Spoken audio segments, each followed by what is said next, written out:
감사합니다.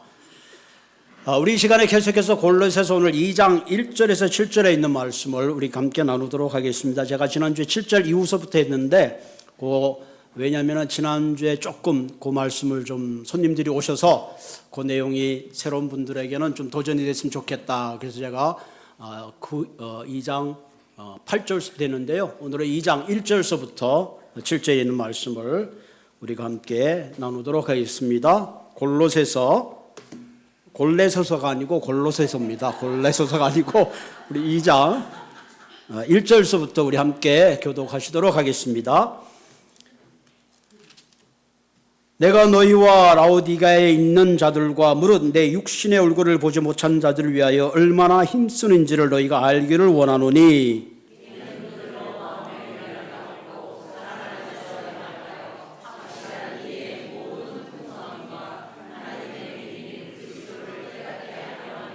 그 안에는 지혜와 지식의 모든 보화가 감추어져 있느니라.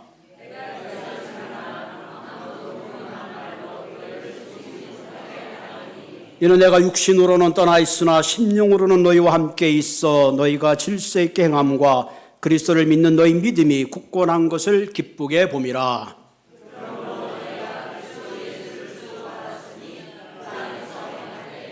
그 안에 뿌리를 박으며 세움을 받아 교훈을 받은 대로 믿음에 굳게 서서 감사함을 넘치게 하라. 아멘. 우리 다시 한번 7절 할까요? 시작. 그 안에 뿌리를 박으며 세움을 받아 교훈을 받은 대로 믿음에 굳게 서서 감사함을 넘치게 하라. 아멘. 오늘 설교 제목이 뿌리를 박으며, 그런 제목으로 함께 말씀을 나누려고 합니다. 우리의 신앙생활 한다는 것은 하나님 앞에 깊게 우리의 삶에 뿌리를 내리는 거죠. 그것이 바로 우리의 신앙의 가장 중요한 요소입니다. 한 송이 국화꽃을 피우기 위해 서쪽새는 그렇게 울었나 보다. 한 송이 국화꽃을 피우기 위해 천둥은 먹구름 속에서 또 그렇게 울었나 보다.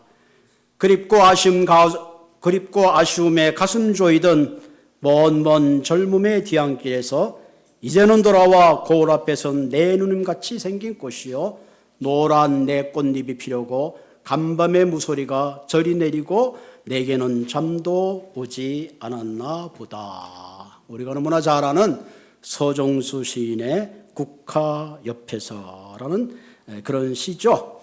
보통 국화는 가을에 피는 꽃입니다.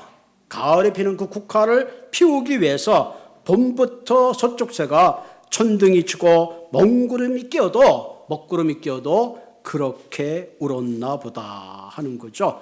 왜? 천둥이 치고 먹구름이 들이온 다음에 이미 가을에 피기 위해서 봄부터 그렇게 준비했나 보다. 그런 의미를 가지고 있습니다.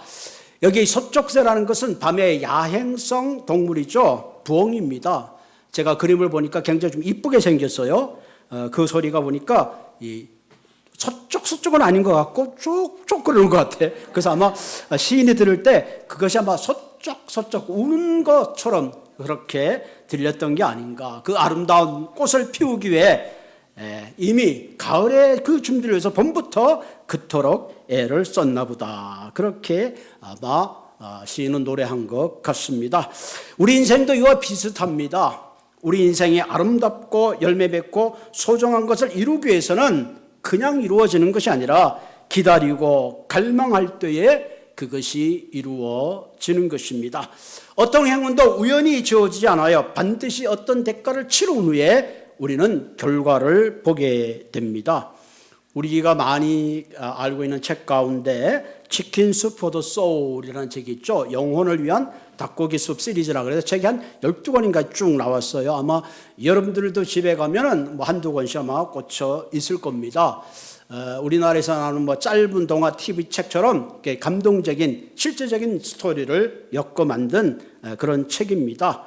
이 책이 발간되면서 뉴욕 타임즈에서 190주간 연속 베스트셀러가 되어가지고 5권 이상의 책이 팔렸다고 합니다. 굉장하죠. 한국말로도 번역되고 거의 한 많은 나라가 이것을 번역해서 읽었습니다. 그런데 이 책이 이렇게 베스트셀러가 되는 것은 우연히 된 것이 아니라 이 책의 저자인 잭 캠필드와 막 빅터 헨스라는 분이 이 책을 내기 전에 어떻게 하면 베스트셀러가 될 수 있는지 베스트셀러가 되었던 책의 작가를 찾아가서 인터뷰를 했다고 합니다. 그리고 각국 방송국에 찾아가가지고 이 책에 있는 내용들을 좀 소개해달라고 그렇게 했고, 신문사에 찾아가서 이 책에 있는 내용들을 무단으로 복사해서 사용할 수 있다, 그런 얘기를 했다고 합니다. 그리고 실제로 이 책이 많이 팔리면 넉넉한 인센티브를 주었다고 합니다. 남들이 보기에는 이 책이 그냥 우연히 베스트셀러가 된 것 같지만 사실은 남다른 노력이 비하인드에 있었던 것입니다. 이처럼 이 세상에 우연히 주어지는 행운은 없습니다. 다만 행운처럼 보이는 거지 그 인생 가운데는 그 결과를 갖기 위한 피나는 삶의 노력이 있다는 것을 우리가 생각해 볼 수가 있습니다. 여러분, 우리의 신앙생활도 동일합니다.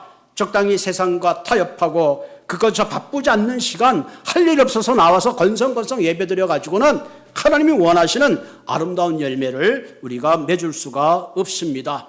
하나님을 향한 간절한 소원과 열망을 가지고 메어드릴 때에 하나님이 주시는 차원 높은 영적 열매를 맺을 수가 있다는 사실입니다. 여러분, 마태복음 11장 12절에 보면 세례 요한의 때부터 지금까지 천국은 침노하나니 침노하는 자는 빼앗는다. 침노를 당한단 말은 천국을 간절히 사모하고 열망할 때에 주어진다는 의미를 가지고 있습니다.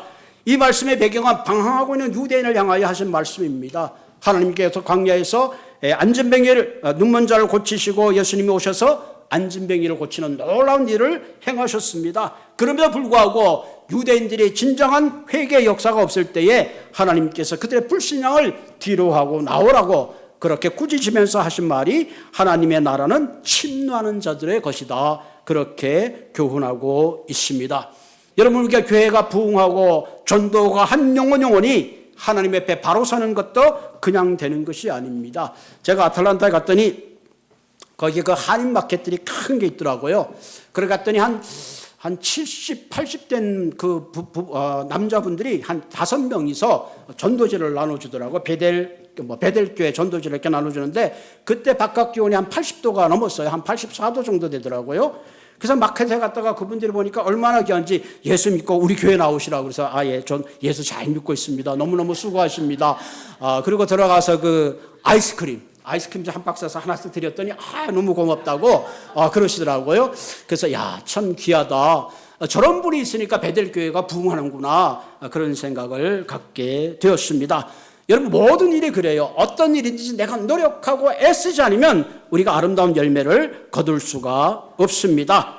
여러분, 예레미야 29장 13절에 보면 너희가 전심으로 나를 찾으면 나를 만난다. 이 말은 이스라엘 백성들이 우상을 섬기고 바벨론 포로되었을 때에 70년이라는 고난 가운데 하나님이 우리를 버리셨나 보다. 그러나 그 고난 가운데서 너희들이 나를 찾으면 너희를 만난다, 그런 말씀을 하고 있죠. 여기 본문에 보면 전심으로 나를 찾으면, 전심으로 마음을 다해서는 말이죠. 하나님은 숨어 계시거나 멀리 계시는 분이 아니라 전심으로 찾는 자들에게 하나님이 역사하시고 만나 주십니다. 여러분, 똑같은 예배 자리에 앉아서도 내가 예배 30분 전에 20분 전에 와서 하나님, 내가 주님께 왔습니다, 오늘 내게 은혜를 주십시오 하나님, 그리고 전심으로 기도하고 준비하는 사람과 예배 시간에 1분 전에 허겁지겁 뛰어와가지고 막 대충 앉아있는 사람하고는 마음의 자세가 다른 거죠. 일주일 내내 주일이 기다리지는 간절한 마음으로서 주님, 내가 왔사오니 하나님의 은혜 가운데 내가 경험하게 해달라는 그런 간절함이 배어있을 때에 하나님께서 진정으로 예배를 통해서 그 심령을 찾아가 주시고 만나 주신다는 놀라운 사실을 우리는 깨달아야 될 줄로 믿습니다.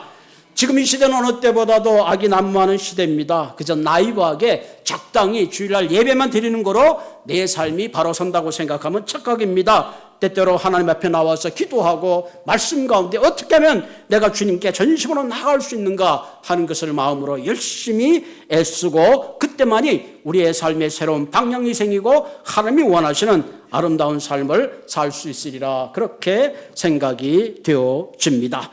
특히 오늘 본문을 통해서 바울이 가지고 있었던 골로새 교인을 향하는 거룩 거룩한 소망이 무엇인지를 우리가 함께 나누려고 합니다. 본문 1절에 보면 내가 너희와 라오디가에 있는 자들과 무릇 내 육신의 얼굴을 보지 못한 자들을 위하여 얼마나 애쓰는지를 너희가 알기를 원한다. 실제로 바울은 이 골로새에 있는 사람들의 얼굴을 보지 못했어요. 그럼에도 불구하고 그들을 위해서 애썼습니다. 무엇을 애썼냐면 하나님의 진리 가운데 바로 서기를 애썼다는 사실이죠. 여기 보면 그 라오디아는 라카스 계곡을 사이에 두고 골로새 북쪽에는 히에라폴리스가 있고 남쪽에는 라오디아, 동쪽에는 골로새가 있었습니다. 특별히 히에라폴리스는 굉장히 온천으로 유명합니다. 그러니까 거기서 나오는 온천물이 라오디아 지역의 물과 섞이면서 물이 미지근하게 되는 거예요. 그래서 요한계시록에 보면 라오디아 교회를 책망할 때에 너희들이 뜨겁든지 차든지 하라고 경고합니다. 바울도 동일한 경고를 골로새 교회에 하고 있는 거죠. 너희들이 신앙생활 하는데 뜨뜨미지근하게 하지 말고 하려면 제대로 해라. 이제 그런 경고를 하고 있는 겁니다. 특별히 바울이 3차 여행을 하면서 에바브로에게 복음을 전했고 에바브로에서 골로새 교회가 세워졌습니다. 본문 2절을 볼까요? 본문 2절에 보면 이는 그들을 마음의 위안을 받고 사랑 안에서 연합하여 확실한 이해의 모든 풍성함과 하나님의 비밀인 그리스도를 깨닫게 하려 함이니. 바울은 골로새 교인들을 한 번도 보지 못했으나 그러나 이들에게 그리스도의 비밀을 깨닫게 하는 불타는 마음이 바울에게 있었습니다. 왜 그랬을까요? 골로새 지역엔 이미 세상의 풍조와 이단의 사상들이 들어와서 순수하게 신앙생활을 하려는 사람들의 마음을 빼앗아갔기 때문에 그렇습니다. 그래서 이들이 복음 가운데 믿음에 굳게 서서 뿌리를 내리기 위해서 간절히 기도했습니다. 그래서 그 교인들 한 분 한 분들이 복음 안에 꽃 피우고 그들의 삶이 하나님이 원하는 아름다운 삶으로 가기를 간절히 바랬던 거죠. 그래서 오늘 본문을 통해서 바울이 그 골로새 교회를 위하여 간절히 기도했던 내용이 무엇인가, 간절히 원했던 것이 무엇인가를 함께 살펴보면서 우리의 삶도 주님 앞에 아름다운 꽃 피우는 그런 열매 맺는 삶이 되기를 주님의 이름으로 부탁을 드립니다. 첫째로 그러기 위해서는 영적 분별력이 필요합니다. 우리가 영적 분별력이 없이는 험악한 세상을 이길 수가 없습니다. 자, 3절에 볼까요? 자, 3절에 보면 그 안에는 지혜와 지식의 모든 보화가 감추어져 있느니라. 그 안이란 뭐예요? 예수 그리스도 안에는 지혜와 지식이 모든 보화가 감추어져 있다. 그런 말을 하고 있습니다.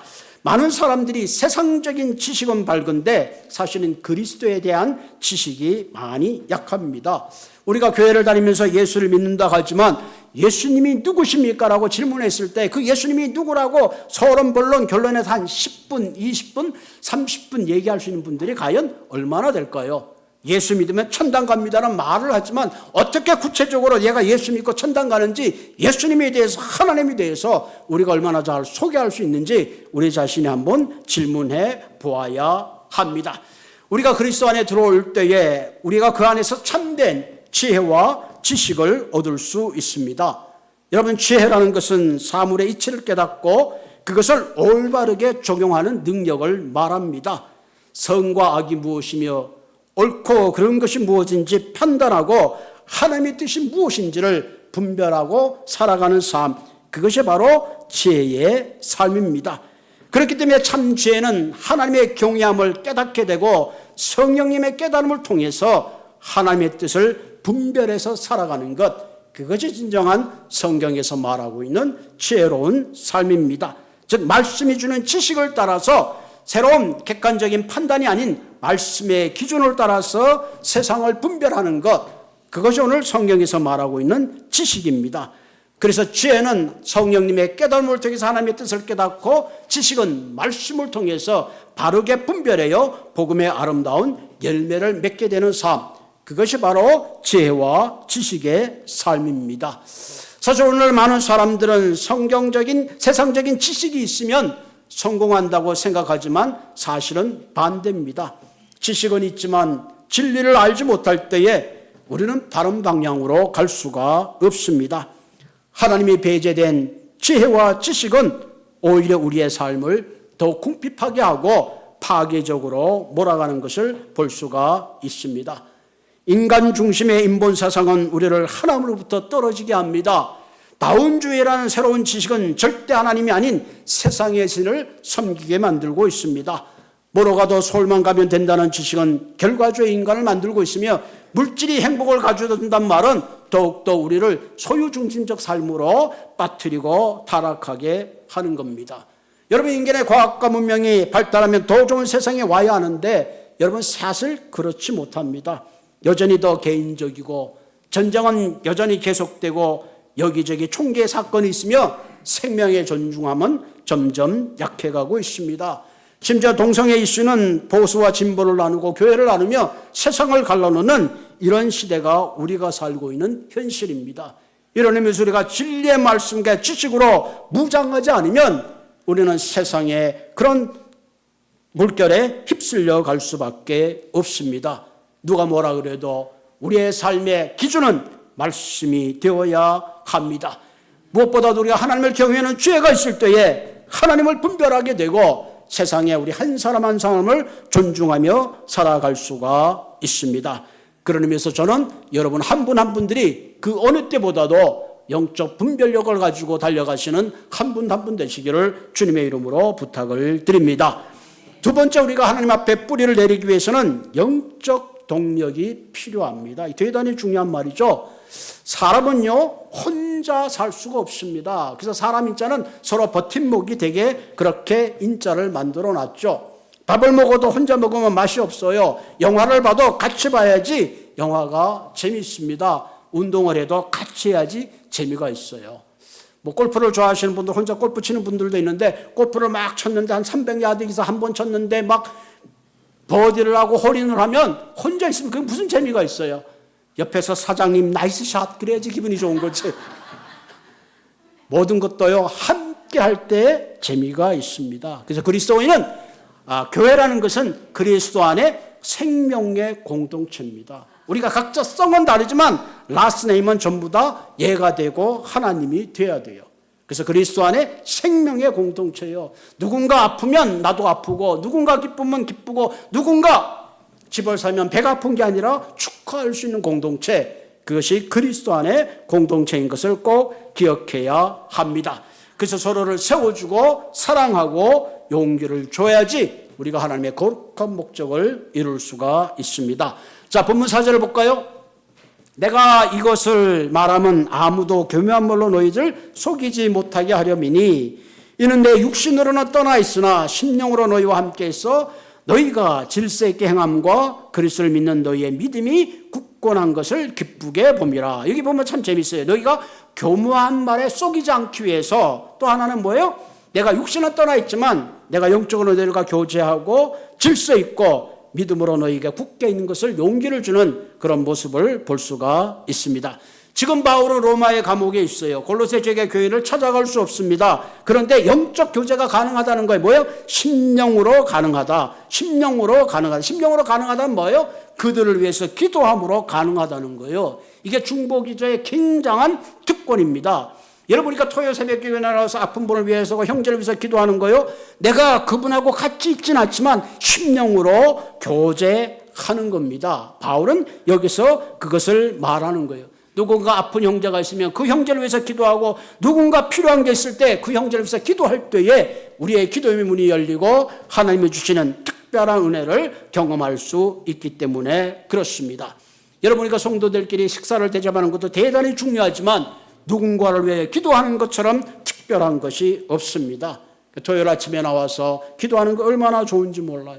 제가 토요일 아침이 되면 꼭 헌금 봉투를 가지고 기도합니다. 누가 헌금을 했느냐 그걸 가리기 위해서 기도하는 것이 아니라 그 이름을 보고 한 분 한 분 기도하다 보면 생각자는 하나님이 제 기도의 문을 열어주시고 그분 가정에 꼭 기도한 기도의 제목들을 주고 기도하게 하는 것을 우리가 볼 수가 있습니다.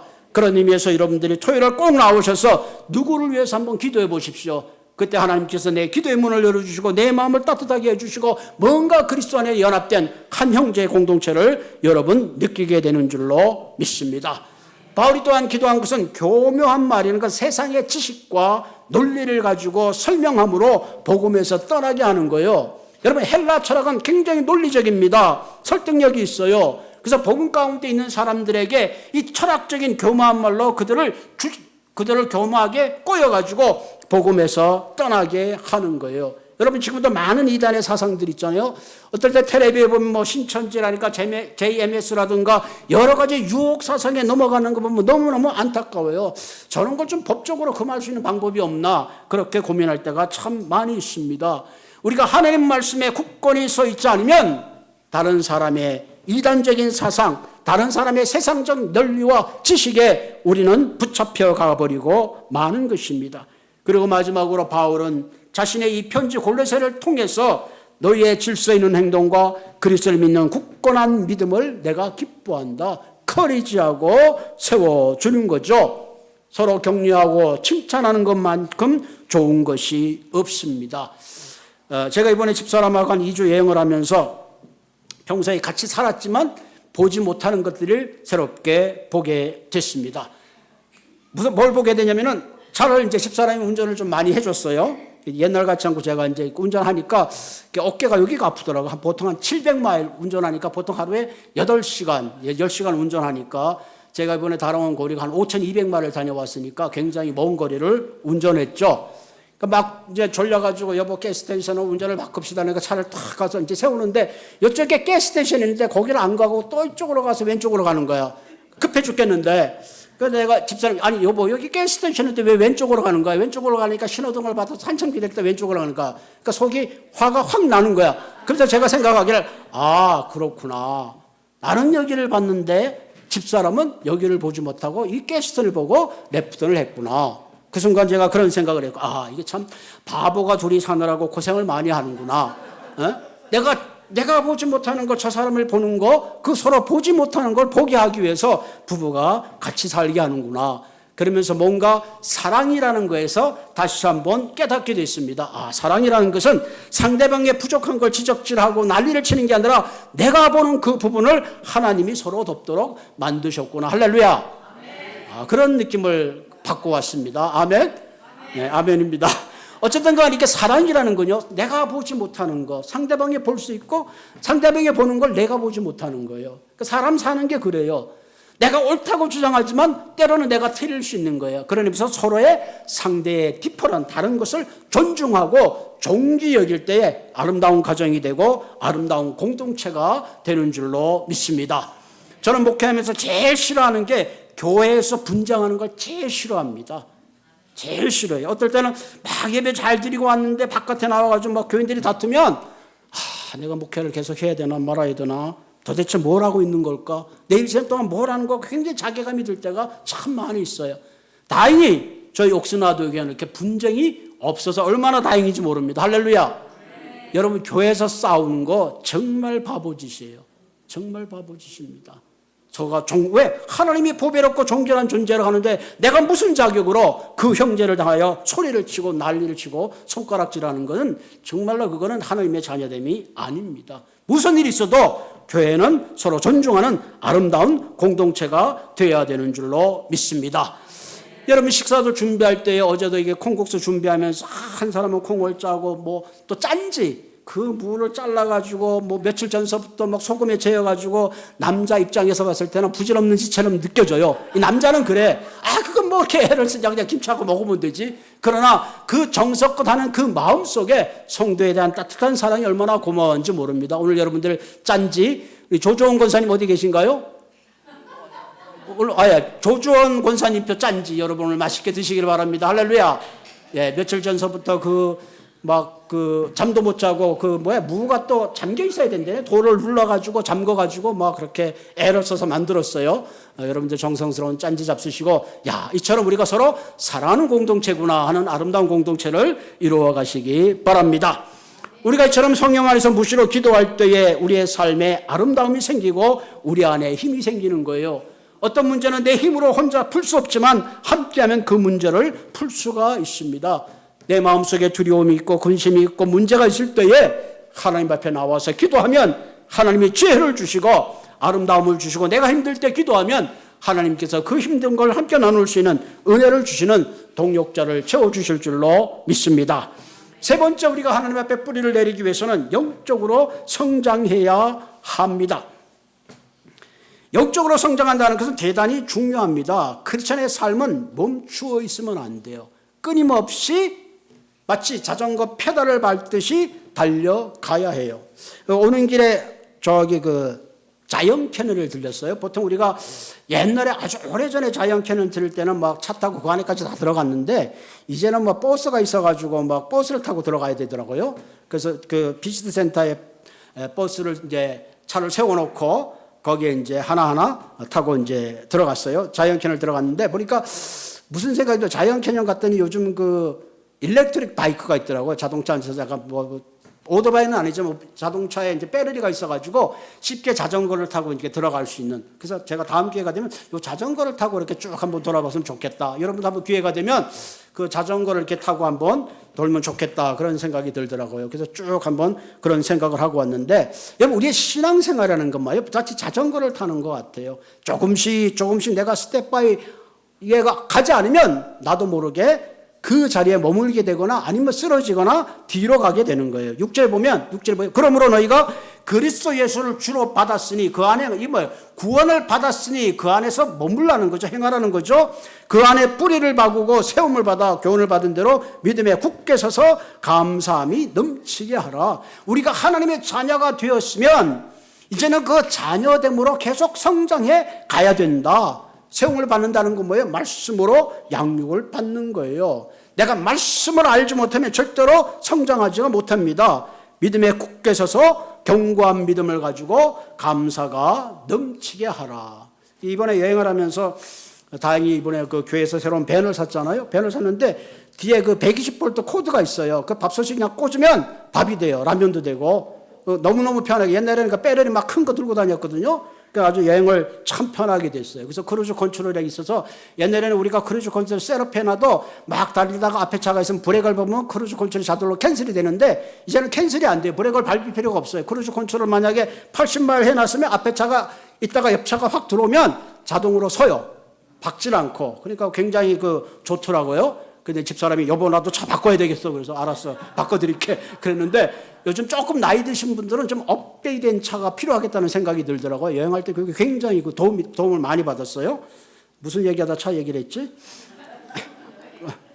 맞아요. 어쨌든 우리가 이렇게 서로 이 성장해 나가야 돼. 성장해. 그래서 우리가 뿌리를 맺고 구원의 확신을 가지고 말씀의 양육을 받아 견고한 믿음을 가지고 감사가 넘치게 하는 그런 삶이 되어야 합니다. 자, 우리가 제자 훈련의 교제를 마쳤다고 내가 실제로 제자가 되는 것이 아니라 그리스도다운 삶을 살아내는 것이 제일 중요합니다. 우리가 신앙생활하면서 제일 힘든 게 뭐냐면은 나의 옛 자아를 버리는 거예요. 그게 얼마나 힘든지 모릅니다. 그것을 띄워내는 거 얼마나 힘든지 몰라요. 그래서 그리스도의 성품을 닮아가기 위해서 몸부림치는 훈련이 필요하다. 그러기 위해서 우리는 거룩함을 사모해야 되고요. 예배를 사모해야 되고 말씀을 사모해야 합니다. 여러분 우리가 한 주 빠지고 두 주 빠지면 벌써 이상한 경고가 생겨요. 내가 기도의 자리에 없으면 뭔가 우리 스스로가 좀 언컴포터한 걸 느낍니다. 하나님이 그런 마음을 주셨어요. 그렇기 때문에 우리는 끊임없이 주님 앞에 다가가는 그런 훈련이 필요합니다. 저도 그렇지만 우리 대부분 우리는 한국 사람들은 일본 사람들에 대한 좋은 감정을 갖지를 못하고 있잖아요. 역사적으로 일제강점기에 우리가 당한 그런 많은 어려움이 있기 때문에 한일 축구가 한다 그러면 막 무조건 이겨야 돼. 야구를 한다 그래도 이겨야 되는 그런 강한 마음을 가지고 있죠. 이런 일본에 대한 우리가 좀 약간 미운의 감정을 가지고 있는데 2006년도에 암을 치료하기 위해서 일본에 머물면서 있었던 한 목사님이 계시는데 이분의 마음에 이런 하나님이 음성을 줬다 그래요.